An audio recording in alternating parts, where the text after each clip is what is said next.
Hello aspirant, welcome to my channel. আজকে তোমাদের যে টপিকটা নিয়ে আলোচনা করব, দেখো এটা খুবই ইম্পর্টেন্ট এবং এটা তোমাদের প্রত্যেকটি মেয়েকে জানা উচিত এবং তাই আমার মনে হলো যে তোমাদেরকে যেটা উইমেন এম্পাওয়ারমেন্টের সিরিজ 3টা প্রোভাইড করেছিলাম, সেখানে যে অ্যাক্টগুলো ছিল এবং সেখানকার যে ইম্পর্টেন্ট অ্যাক্টগুলো, সেগুলো নিয়ে আমি দুটো একটা মার্চ করে, যেমন এই দুটো, যেমন ডাউরি প্রোহিবিশন অ্যাক্ট 1961 এবং আইপিসি 498A, এটা একটা সেকশন।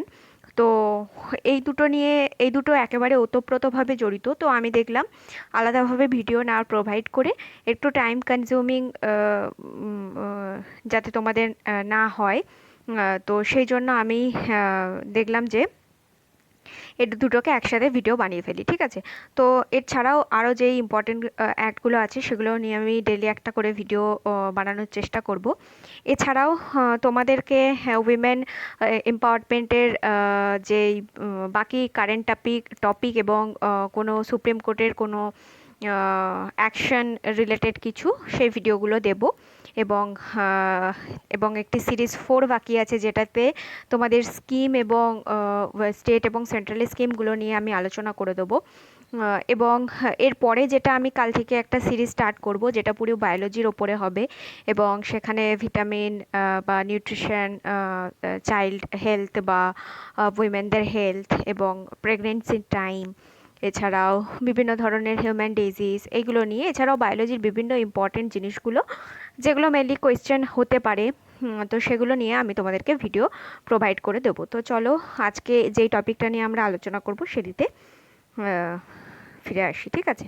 তো ফার্স্টে দেখো, ডাউরি প্রোহিবিশন অ্যাক্ট এবং আইপিসি 498A, এটা কোনো ধারা নয়, আর্টিকেল নয়, এটা একটা সেকশন। আইপিসি মিনস হচ্ছে ইন্ডিয়ান পেনাল কোড, ঠিক আছে? তো ফার্স্টে দেখো কি বলবো। ফার্স্টে হচ্ছে যে dowry prohibition act, Indian law, enacted on May 1, 1961। তাহলে এটা ইনঅ্যাক্টেড কবে হয়? মে 1, 1961-এ, এবং এটা কেম ইনটু ফোর্সে আসে হচ্ছে জুন মাসে, ঠিক আছে? Intended to prevent the giving or receiving of A dowry. মানে এটা কী জন্যে একটা চালু করা হয়, যে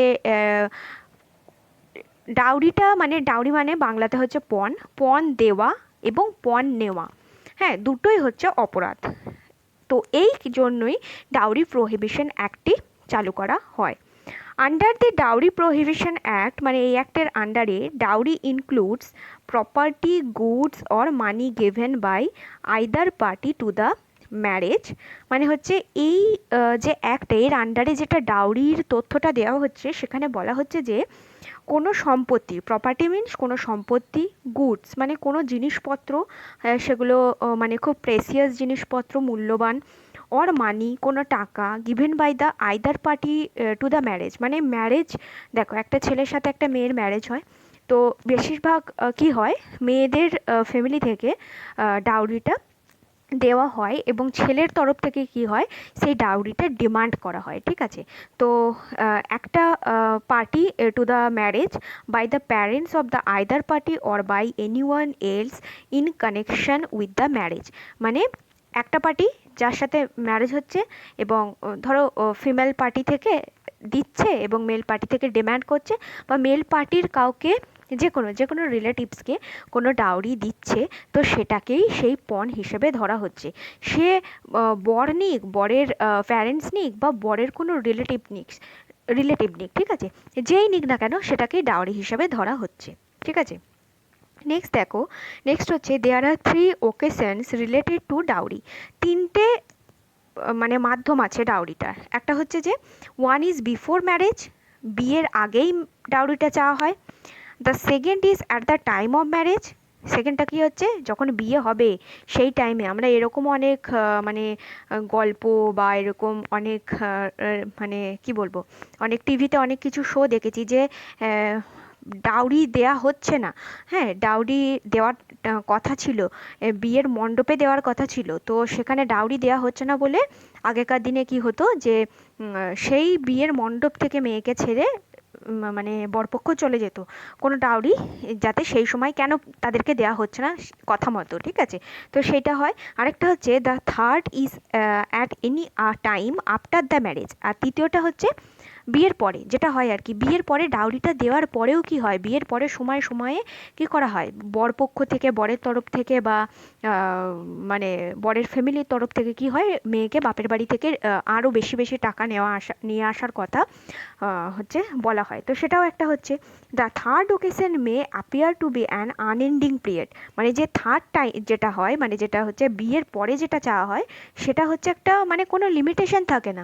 মানে তোমাকে বিয়ের পরে মানে সারা জীবনও চেয়ে যেতে পারে, বা মানে যতদিন না মেয়েটা মানে সেই বরের বাড়ি থেকে চলে আসে ততদিন পর্যন্ত, অথবা তার ওপরে কোনো কেস, বরের ওপরে কোনো বা তার ফ্যামিলির ওপরে কোনো কেস করা না হলো ততদিন পর্যন্ত এই ধরনের ডিম্যান্ড চলতেই থাকে, ঠিক আছে। তো but the crucial words are in connection with the marriage of the said parties. মানে এই ধরনের যে রীতিনীতিটা, এটা হচ্ছে যে ওই দুপক্ষের পার্টির তরফ থেকেই হতে থাকে, ঠিক আছে। এবার দেখো কি বলছে, who can be punished under this act. এই অ্যাক্টের মানে ডাউরি প্রহিবিশন অ্যাক্টটা মেনলি ডাউরি নামক এই কুপ্রথাটার বিরুদ্ধে লড়ার জন্য এবং মেয়েদেরকে সমাজে সক্ষম করার জন্য, উইমেন এম্পাওয়ারমেন্ট করার জন্য, হ্যাঁ, এই ডাউরি প্রহিবিশন অ্যাক্টটা চালু করা হয়েছিল। এবার এই ডাউরি প্রহিবিশন অ্যাক্টের আন্ডারে কারা শাস্তি পাবে, ঠিক আছে, সেটা বলা হচ্ছে। দেখো, any person who gives or takes dowry, minimum punishment of 5 years. মানে যে কোনো ব্যক্তি যে ডাউরি নেবে অথবা যে ডাউরি দিচ্ছে, হ্যাঁ, সমানভাবে দুজনেই কিন্তু অপরাধী। তো তাদেরকে কি হবে, মিনিমাম মানে কমসে কম 5 বছরের জেল হবে। মানে 5 বছরের জেল তো হবেই একবার যদি এই কেসের আন্ডারে যায়, ঠিক আছে। Any person who helps someone to give or take dowry. মানে যে কোনো ব্যক্তি যে মানে হেল্প করবে এই জিনিসে, যে মানে যেমন হয় ধরো ঘটকরা কি করে, বিয়ে ঠিক করে, তো তারাও অনেক সময় বরপক্ষের তরফ থেকে ডিমান্ড করে, তো সেই রকম ব্যক্তিও যদি হয় তাকেও পানিশ করা হবে। Any one who in any way demands dowry, any person মানে আমি বলছি ধরো বরপক্ষের যে কোনো রিলেটিভস, প্যারেন্টস ছাড়াও, ধরো তার বোন হলো, বোনের জামাই হলো, বরের মানে আর কি ছেলের পক্ষের যে বোনের জামাই, যে কেউ রিলেটিভ, শুধুমাত্র এরকম নয় যে ওই ছেলের প্যারেন্টস শুধু এরাই ডিমান্ড করতে পারে, এরকম নয়, যে কেউ যদি ডিমান্ড করে তাহলে তাদেরও শাস্তি হবে। Anyone who advertise and offers to give money or property in return for marrying his son, daughter or relative। এটা ভাবলে আশ্চর্য লাগে আজকের দিনে দাঁড়িয়ে, কিন্তু আগেকার দিনে এটাই হতো যে অনেক সময় মেয়ের বাবারাও কি করতো, পত্রপত্রিকাতে অ্যাডভার্টাইজমেন্ট দিত যে আমার এত সম্পত্তি আছে, আমার মেয়েকে বিবাহ যেই ছেলে করবে তাকে এত সম্পত্তি দেয়া হবে, ঠিক আছে। তো এটা এখন আমাদের এই টাইমে দাঁড়িয়ে ভাবতে গেলে আশ্চর্য লাগে, কিন্তু অ্যাকচুয়ালি আগে এটাই হতো। মেয়ের বাবারা এরকম অ্যাডভার্টাইজমেন্ট দিত এবং তাদের মেয়েকে বিয়ে করলে তাদেরকে ওই রকম ধরনের ডাউরি দেয়া হতো। তো এই ধরনের এই মানে অ্যাডভার্টাইজমেন্টগুলো যারা মানে যদি দেয়া হয়, তাহলে সেটাও হচ্ছে শাস্তির মানে আন্ডারে আসছে, ঠিক আছে। আরেকটা হচ্ছে any one who publishes their advertisement. মানে শুধুমাত্র সেই ব্যক্তি যে অ্যাডভার্টাইজটা দিচ্ছে তার নিজের তরফ থেকে, সেই ব্যক্তি তো পানিশ হবেই, এমনকি যেই পত্রপত্রিকা এটা পাবলিশ করছে তার যে সম্পাদক বা তাদের যে কর্মচারী, তারাও এটার আন্ডারে পানিশ হতে পারে। তার মানে কতটা ভাস্ট এরিয়া জুড়ে এটা মানে কাজ করছে দেখো, ঠিক আছে। Anyone who does not hand over the dowry to the bride within the specified time. Anyone যে কোনো ব্যক্তি, who does not hand over যে মানে দিচ্ছে না, দ্য ডাউরিটাকে টু দ্য ব্রাইডের হাতে উইদিন দ্য স্পেসিফাইড টাইম। মানে কি বলবো, মানে ধরো বরপক্ষ হচ্ছে মেয়ে পক্ষকে কি করেছে, টাকা চেয়েছে, এবার সে যদি টাইমে না পায় তাহলে তাকে হ্যারাসমেন্ট করা হচ্ছে, তাহলে তার তখন কি উচিত, তার উচিত হচ্ছে যে বা হয়তো ডাউরি দিয়ে দিয়েছে, তারপরে তার মেয়েকে বিবাহের পরে হ্যারাসমেন্ট করছে, তো সেই টাইমে তার মানে সময় আছে যে সে গিয়ে এটা ব্যাপারে হচ্ছে প্রশাসনকে বলতে পারে বা কাজ করতে পারে, কিন্তু সে বলছে না, সে অনবরত ডাউরি দিয়েই যাচ্ছে, তো সেখানে সেও হচ্ছে পানিশমেন্টের যোগ্য। তো এই ধরনের বিষয়গুলো আমরা দেখলাম যে কারা কারা পানিশমেন্ট পায় এর আন্ডারে। এরপরে দেখো punishment for giving or taking dowry is, মানে কেউ যদি ডাউরি নেয় বা কেউ যদি ডাউরি দেয় তাদের কী কী পানিশমেন্ট আছে সেটা এবার দেখো। Imprisonment for not less than 5 years, 5 বছরের নিচে তো জেল হবেই না। And ₹15,000 fine at least if dowry amount is more than 15,000, মানে 15,000-এর নিচে 15,000-এর ফাইন লাগবে অ্যাটলিস্ট, মানে কমসে কম যদি হচ্ছে ডাউরি অ্যামাউন্টটা 15,000-এর থেকে বেশি হয়। Then amount of fine will be equal to the amount of dowry, মানে যে ডাউরি নেবে বা দেবে তাদের 5 বছরের জেল, সঙ্গে হচ্ছে যে 15,000 টাকা ফাইন। আর যদি টাকাটা 15,000-এর থেকে বেশি হয় তাহলে, যদি ধরো 50,000 হয়, তাহলে যে মানে ডাউরি চেয়েছিল তাকে হচ্ছে সেই সমান 50,000 টাকায় আবার ফেরত দিতে হবে। মানে সে যদি নাও পায়, যদি চায়ও, তাহলে তার উপরে যদি কেস করা হয় তাহলে 50,000 টাকা জেলের সঙ্গে তাকে দিতে হবে। ঠিক আছে, এটাই হচ্ছে punishment. Section 498A of IPC deals with the offence of cruelty. এবার দেখো তোমাদেরকে কেন বললাম বলো তো, ডাউরি প্রোহিবিশন অ্যাক্ট 1961-এর সঙ্গে এই যে 498 যেটা সেকশন আইপিসির, এটা জড়িত। কারণ এই সেকশনের আন্ডারে যখন কোনো মহিলা কেস করে তখন এই সেকশনের আন্ডারেই করে। এবং এখানে কি হয়, তাদের ওপরে যে অত্যাচার হয়, ক্রুয়েলটি মিনস তাদের ওপরে যে অত্যাচার হয়, সেটার বিরুদ্ধে এই সেকশনটাই কাজ করে। Cruelty means and includes of following, মানে ক্রুয়েলটি মানে এবার কি আমরা দেখব, if the husband or the relative of the husband of a woman subjects her to cruelty, মানে যদি তার স্বামী, মহিলার স্বামী এবং তার রিলেটিভরা যদি মহিলার ওপরে অত্যাচার করে, ক্রুয়েলটি মিন টর্চার, অত্যাচার, he or that relative shall be punished with imprisonment for a term that may extend two 3 years or with fine. যদি মহিলার তরফ থেকে মানে এই যেটা সেকশন 498 আছে ধারা, এই 498 যদি লাগানো হয় তাহলে কি করবে, সেকশন অনুযায়ী তাদেরকে 3 বছরের জেল হবে এবং সঙ্গে তাকে ফাইন দিতে হবে। To beat or torture a women to such an extent as to cause injury or danger or her life, limbs or health or likely to drive the women to commit suicide. এরকম সময় অনেক হয় যে তাদের ওপর এত torture করা হয় যে মহিলাটা নিজেই সুইসাইড করতে বাধ্য হয়। তাদেরকে এমন মেন্টালি ফিজিক্যালি টর্চার করা হয়, তাদেরকে সুইসাইড করতে বাধ্য হয়।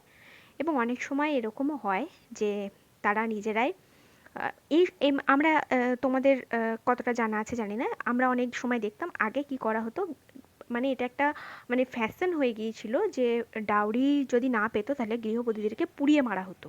হ্যাঁ, তো এই ধরনেরও অত্যাচার মেয়েদের ওপরে হতো, আর এর জন্যই উইমেনদেরকে এম্পাওয়ার করার জন্যেই এই ডাউরি প্রোহিবিশন অ্যাক্টটা আনা হয়েছিল। ঠিক আছে, তো এটা বললাম যে সেই সমস্ত ব্যক্তিদের কি করা হতো, 3 বছরের জেল এবং সঙ্গে টাকা ফাইন নেওয়া হতো। ঠিক আছে, এবার দেখো তোমাদেরকে ডাউরি প্রোহিবিশন অ্যাক্ট সম্পর্কে সমস্ত কিছু বলে দিলাম।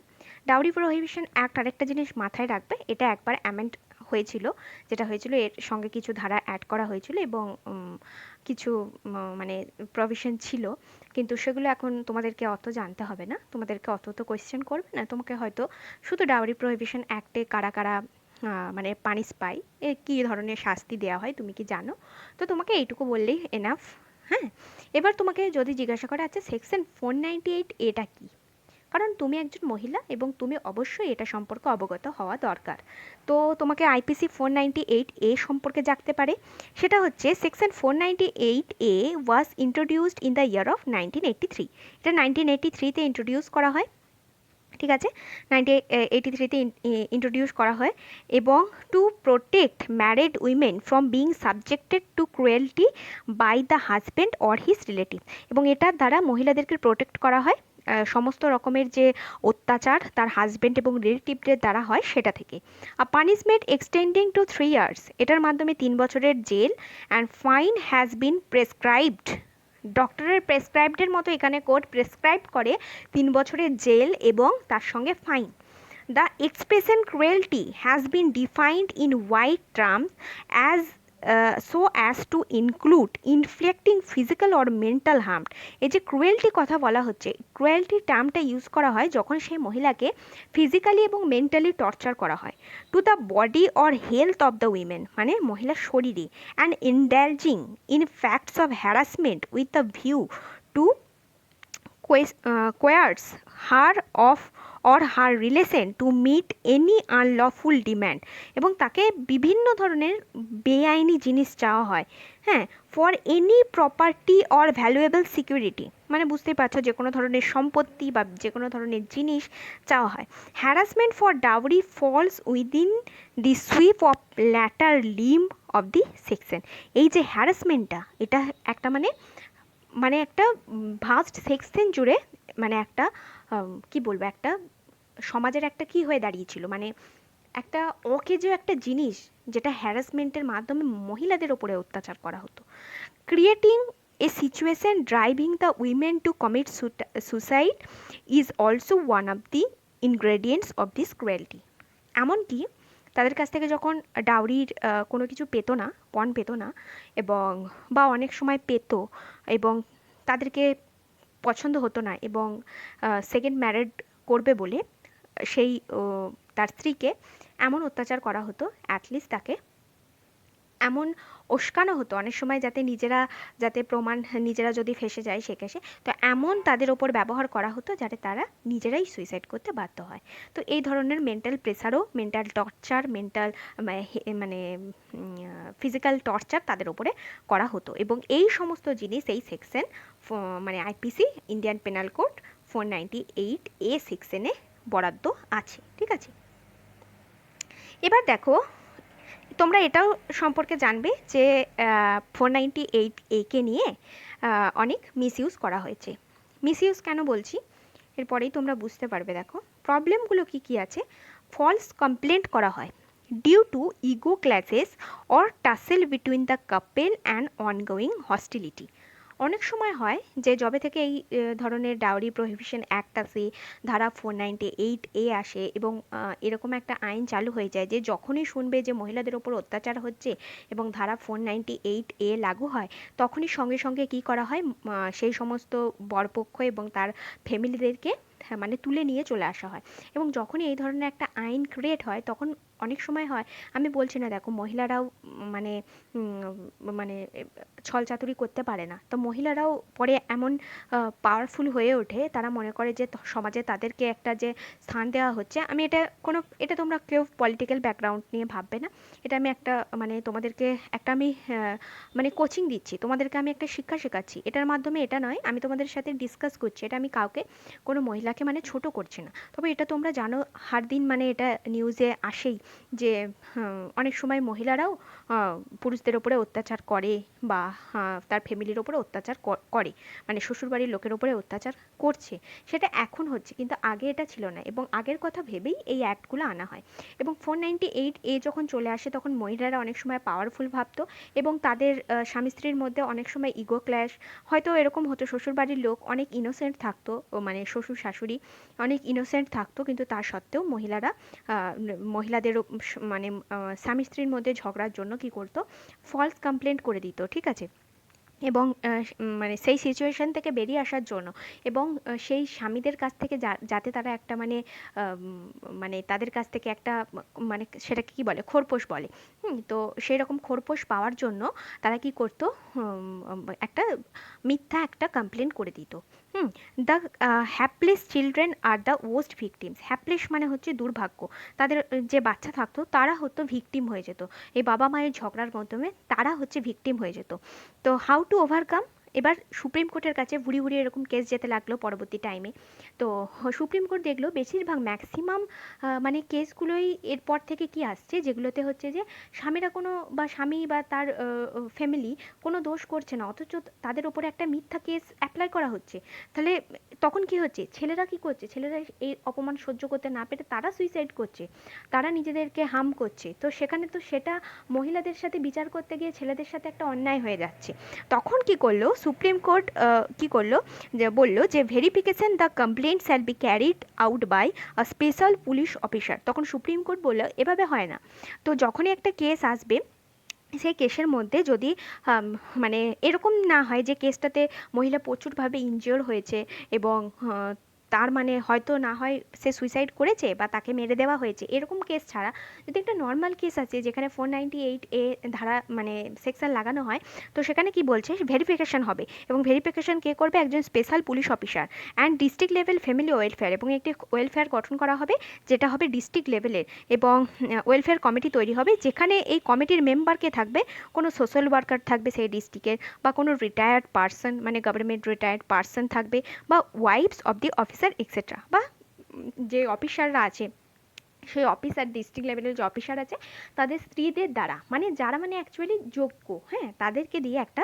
ওয়েলফেয়ার কমিটি তৈরি করা হবে এবং তারাই ডিসাইড করবে, তারাই তদন্ত করবে পুলিশ অফিসারের সাথে যে কেসটা সত্যি কি মিথ্যা, ঠিক আছে। নেক্সট দেখো, এবং সেই যদি তথ্যটি প্রমাণিত হয় যে হ্যাঁ কেসটা সত্য, তারপরেই সে কেসটি কোর্টে উঠবে, ম্যাজিস্ট্রেটের কাছে উঠবে, হ্যাঁ, তার আগে উঠবে না।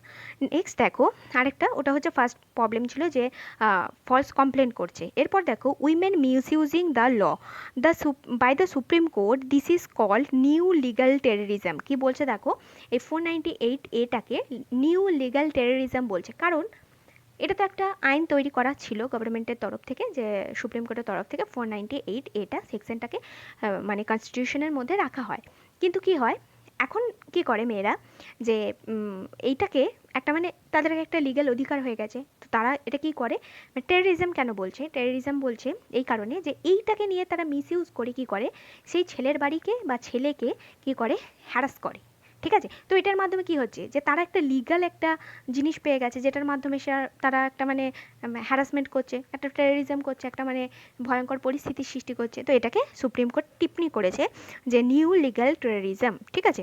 And IPC 498A were being filed on the basis of personal by misuse of the provision, মানে বলা হচ্ছে যে এই 498A কি করছে, মহিলারা মিসইউজ করছে, হ্যাঁ, এটাকে মিসইউজ করছে।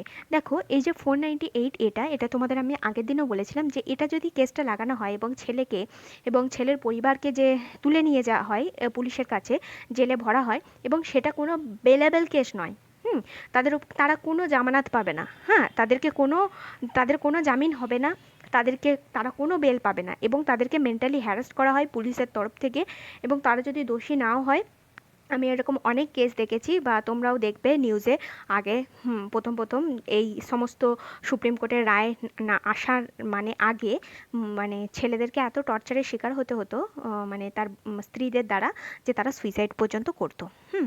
তো এটাই হচ্ছে যে মিসইউজ অফ দিস প্রভিশন, ঠিক আছে। এবার কিভাবে সুপ্রিম কোর্ট এটা থেকে বললো যে যখন মিসইউজ করবে লটা, তখন ওভারকাম কীভাবে, according to the new judgment no action shall be taken against the men, কোনো অ্যাকশন টেকেন হবে না unless the allegation have been proven, যতক্ষণ না সেই অ্যালিগেশনগুলো প্রুভ করা হবে। কিন্তু এখানেও ছাড় দেওয়া আছে যে যদি সেখানে ডেথ না হয় মহিলার, বা তার যদি সিরিয়াস কোনো ইনজিওর না হয়, তাহলে মানে সেই সমস্ত কেসে অবভিয়াসলি তখন ছেলে পক্ষকে বা ছেলের বাবা মাকে তুলে নিয়ে যাওয়া হবে। কিন্তু যদি সেটা মানে নর্মাল অ্যালিগেশন হয়, তাহলে অবশ্যই সেই কেসটার আগে বিচার হবে, তারপরে তার যথাযথ মানে কোর্টের কাছে বা ম্যাজিস্ট্রেটের কাছে কেসটা উঠবে। তো এই ছিল ডাউরি প্রোহিবিশন অ্যাক্ট এবং তোমার ধারা মানে যেটা সেকশন 498A IPCর ইন্ডিয়ান পেনাল কোড। তো সরি, এটা কোনো আর্টিকেল বা ধারা নয়, এটা একটা সেকশন মানে যেটা ইন্ডিয়ান পেনাল কোডে হয়। তো এটা ছিল এই কেসটা, এই দুটো তোমাদেরকে অবশ্যই ফলো করতে হবে। তার কারণ হলো একজন মহিলা হিসাবে এটা তোমার জানা অবশ্যই দরকার, এবং এটা থেকে অনেক অনেক মানে কোয়েশ্চেন হতে পারে তোমার নলেজ দেখার জন্য, এবং তোমার একটা জেনারেল নলেজ তো অবশ্যই থাকা দরকার। তো আমার মনে হলো যে এই বিষয়গুলো তোমাকে অবশ্যই একটু ফলো আপ করতে হবে। তুমি কোথা থেকে জ্ঞান অর্জন করবে সেটা তোমার ব্যাপার, তুমি কতটা জ্ঞান অর্জন করে যাবে সেটা তোমার ব্যাপার, ইন্টারভিউয়াররা তোমাকে কেমন কোয়েশ্চেন ধরবে সেটা তাদের ব্যাপার। তো তুমি সব কিছু এখন থেকে প্রিপেয়ার হয়ে যাও। শুধু আমার চ্যানেল বলে না, অনেক ভালো ভালো চ্যানেল আছে, নিজেদের তা বলে সেরকম চ্যানেল দেখো না যেগুলোতে হচ্ছে তোমার টাইম ওয়েস্ট হবে, সেই সমস্ত চ্যানেল দেখো যে সমস্ত চ্যানেলে অ্যাকচুয়াল পড়ানো হয়, কনসেপচুয়াল পড়ানো হয় সেই সমস্ত চ্যানেল দেখো, বা ইন্টারভিউয়ারদের যে এক্সপিরিয়েন্স, বিগত যারা পরীক্ষা দিয়েছে তাদের এক্সপিরিয়েন্স দেখো, ভালো ভালো স্যার ম্যাডাম সকলেই আছে, তাদের ইন্টারভিউ যে তারা বলছে কি কি বিষয়ে পড়া উচিত সেগুলো দেখো, এবং অবশ্যই যে নিজেদের নলেজ গেন করো। ঠিক আছে, তো এইটুকুই আমার ভিডিওটা ছিল। ভিডিওটা ভালো লাগলে অবশ্যই সাবস্ক্রাইব করে দিও। আর একটা তোমাদেরকে প্রথমে বলার ছিল যে আমার চ্যানেলে কিছু প্রবলেম ছিল, টেকনিক্যাল প্রবলেম, তো সেজন্য আমার চ্যানেলের নেমটিকে চেঞ্জ করা হয়েছে। তো প্লিজ তোমরা ভিডিওটা স্কিপ করে চলে যাবে না, ভিডিওটা অবশ্যই দেখবে। আর এটুকুই ছিল। তো চলো,